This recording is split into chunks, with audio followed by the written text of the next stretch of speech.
All right, strap yourselves in, everyone, because today we are taking a deep dive into the world of James Joyce's Ulysses.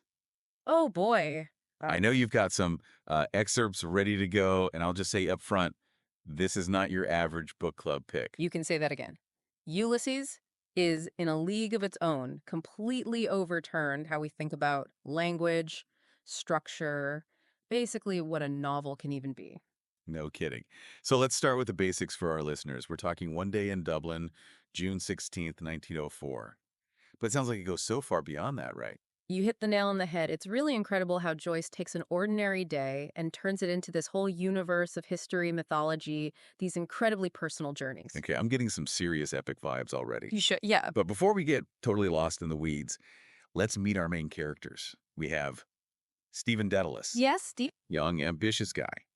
I'm sensing some tortured artist vibes. Definitely, and really grappling with his Irish identity, especially in a city, Dublin, that's still under British rule. Remember that line about the crack-looking glass of a servant? Yeah. That's how Stephen sees Irish art, fragmented, reflecting a broken sense of self. Man, and that makes you think.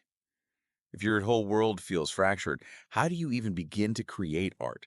How do you even see clearly? Such a good point. And that's where Leopold Bloom comes in, our other main character. He's a bit older than Stephen, kind of an outsider. Right. Jewish and Catholic Dublin. Talk about walking a tightrope. Seriously. And his mind, just reading those excerpts you shared, wow, it's like a whirlwind. Yeah. Thoughts, impressions, feelings, even other languages. He's a lot, yeah. It's hard to keep up. That's what makes Bloom so fascinating, though. He's so incredibly human. His thoughts dart all over the place. He gets distracted by, like, the smell of a bakery or a song on the street. And that's Joyce's genius. He wants us to experience the world through Bloom, through his senses, not just watch it happen to him from a distance. Okay, you've got me hooked so far. But I have to be honest, I can totally see how some readers would get thrown by that whole stream of consciousness thing. For sure. It's a lot to take in. But before we get into that, who else should we know about? We can't forget the rest of the crew. Well, first, you can't talk about Ulysses without talking about Buck Mulligan. He's Stephen's roommate, but phew, he's so much more than that. He's got this sharp wit, he's irreverent, even kind of cruel sometimes, if we're being honest. Think of him like the ultimate provocateur, always pushing people's buttons and seeing what he can get away with. Oh, I remember that line he throws at Stephen about his mom. Savage. Yeah, Mulligan brings this chaotic energy, this really wild, almost carnival-like atmosphere to the book. It's definitely memorable. It is. And then on the flip side, you have Haines, Okay. another key character, but completely different from Mulligan. He's the one who's always writing down Stephen's sayings, right? Exactly, like he's studying him under a microscope or something. Mm. Haynes is really fascinated by Irish culture, but he's looking at it all as an outsider, Yep. which is so interesting, right? You've got Stephen on one hand trying to figure out his own Irish identity from the inside, and then you've got Haynes trying to analyze it and define it from the outside. Wow. So it sounds like we have the stage set, Dublin's in the house, we've got this amazing cast of characters, and you can just feel that something big is about to happen. Oh, yeah. I'm ready to dive deeper, but something tells me this is where things get really interesting. Oh, yeah. Maybe even a little challenging. Totally. Oh, yeah. It's about to get real. We're about to step right into the heart of what makes Ulysses so groundbreaking and, yeah, I'll say it, kind of confusing too. It's the stream of consciousness. Okay, yeah, break that down for me. Yeah. It's like we're suddenly in Bloom's brain, Mm. like in there, Yeah. and his thoughts are going a mile a minute.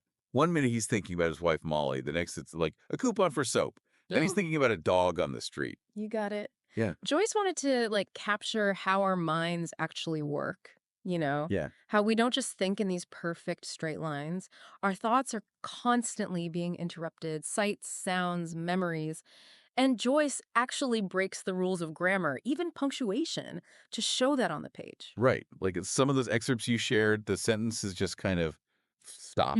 Or there are these jumbles of words that don't seem to make any sense, at least not at first. Totally. It's definitely a different way of reading. I'll give you that. Yeah. But once you start to go with the flow, once you kind of surrender to it, Yeah. you start to see the world the way Bloom sees the world. Take that part where he's walking along Sandy Mount Strand. Oh, yeah. With the seashells. Yeah. And then out of nowhere, he's thinking about eternity.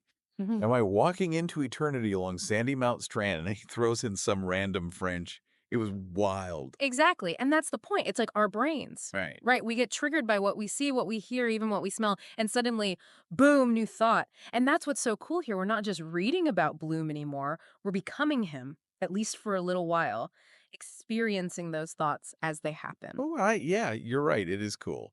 But I'm not going to lie, it can be a lot. It's a lot. Oh, for sure. But I do see what Joyce is doing there. He doesn't just want to tell us about Bloom. He wants us to feel what it's like to be Bloom, even for a second. Exactly. And that actually brings us to another thing that can seem a little intimidating about Ulysses at first. All the myth and history woven in. Right, right. Okay, so we're seeing the world through Bloom's eyes, but then you're also saying that we're supposed to be seeing him through the lens of myth and history. Yeah. How does that even work? Think of Bloom as a modern day Odysseus. What, really? He's going on his own odyssey, but instead of ancient Greece, it's the streets of Dublin. Okay, He's facing down sirens, I'm guessing that's metaphor. maybe a few beautiful women catching his eye, Uh-huh. battling cyclopses, which could be anything from a mean bartender to a rude guy at the market. He's even going to descend into his own personal underworld. Hold on. Odysseus was out there fighting actual monsters, sailing the seas. Bloom's just like living his life. And that's the brilliance of what Joyce is doing here. Right. He's taking these big, epic figures and stories, and he's finding them in the everyday. It's funny, but it's also kind of profound when you think about it. Joyce is saying, hey, even our normal little lives have something epic about them, something timeless. Okay. Okay, I see what you're saying. Bloom's like this unlikely hero, just on his own personal journey. But can you give me an example from the excerpts?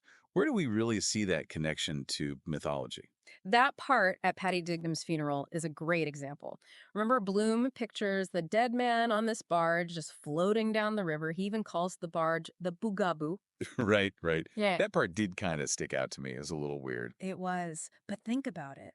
Odysseus' journey to the underworld. That whole image, even the name of the barge, it's like this subtle little echo. Oh, wow. You're right. Right.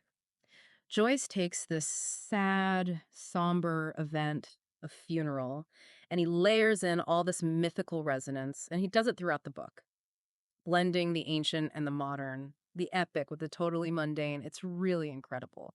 So he's saying our lives, even the most normal, boring parts, Yeah. they're all connected to these bigger stories, these universal themes. You're getting it. And just like those ancient myths were told and retold, each time people finding new meaning, Joyce wants us to do the same thing with Ulysses. Bring our own experiences, our own interpretations to the book. He wants us to have that conversation with the text. I'm starting to get it. I really am. But man, we haven't even gotten to Joyce's language yet, Oh, right. which from what I've seen, A whole other thing. that's a whole other deep dive waiting to happen. Don't even get me started on the language. We've talked stream of consciousness. We've talked about myth, but Joyce's language, Mhm. it's like a whole other world. I swear, the man threw every single literary device in existence in this book.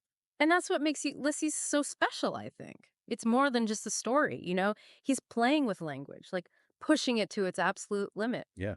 Like in those excerpts, I saw puns, made up words, slang. There were even some sentences that sounded like they were straight out of Shakespeare. How is anyone supposed to make sense of all that? Well, I think part of it is letting go of the need to understand every single word. Just Right. try to experience the language, you know? The sounds of it, the rhythm, how inventive he's being with it all. He's like a musician using words instead of instruments. So it's not just about following the plot, it's about like enjoying the sound of it, the music of it. Exactly. Remember that section where he starts imitating all those different writing Oh, styles? wait. Melodrama, legal jargon. He even throws in some old school chivalry stuff. That part was hilarious. It's like he's poking fun at how we use language, all the rules and cliches we're so used to. That's Joyce for you. He wants us to look at language in a different way, to question the words we use, the stories we tell, because it all matters, you know, it shapes how we see the world. It's like he's saying, pay attention. Don't just read this. Think about it. Language is powerful, and I'm going to use every trick in the book to show you what I mean. I love that. And I think that's what makes Ulysses so challenging, but also so rewarding. It doesn't give you all the answers, it leaves you with questions, this feeling that there's always something more to find. So you're saying even after all this, even after everything we've talked about today, we're still just scratching the surface of this book. Oh, for sure. Ulysses isn't something you just read and conquer. Mm. You have a conversation with this book. Okay. Every time you read it, every time you talk about it, you find new stuff. Which, honestly, that can be kind of intimidating. I can see someone picking this book up and being like, where do I even start? Yeah. Any advice for our listeners who are brave enough to give it a try? Don't be afraid to just dive right in. But honestly, having a little help can be good. Maybe try an annotated edition. The notes are like, I don't know, like a map to help you navigate. Like having a literary tour guide. They point out all the good stuff so you don't miss anything. Exactly. Plus, there are tons of resources online, study guides, podcasts. Like ours. Exactly. The key is to just be patient, Take your time, don't get discouraged. And most important, have fun with it. Way easier said than done with a book like this. But you're right. I think it's important to remember it's supposed to be challenging. It's okay to get frustrated. That's part of what makes it so rewarding. It really is. And if you find yourself getting totally lost, just come back to that one question that's at the heart of Ulysses, that search for meaning in everyday life. Huh. Yeah. Now that you mention it, that's not a bad question to carry around with us in our own lives, is it? If Ulysses can find something meaningful in a single day in Dublin, just imagine what we could find if we really looked at our own lives. That's the beauty of it. Who knows? Maybe it'll even lead you right back to Ulysses someday, ready for another go. And that's what we're all about, right? Yeah, absolutely. Never stop exploring, never stop asking those big questions. Well said. And on that note, I think we'll wrap things up for today. This was amazing. I always learn so much from you. And for everyone listening, as always, thank you for joining us on the deep dive. We'll be back soon with another deep dive into the world of literature and ideas. Until then, happy reading.